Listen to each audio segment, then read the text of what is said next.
Ayan, magpapakulo na naman si amo ng ganito. Ewan ko kung ano to, para saan. Basta yan na yan. Herbal tea daw yan, herbal tea.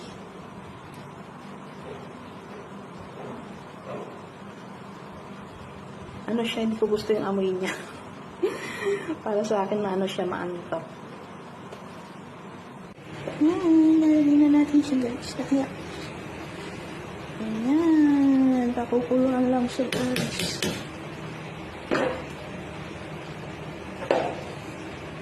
Palalabasin lang yung kanyang katas, tsaka yung amoy, yung aroma.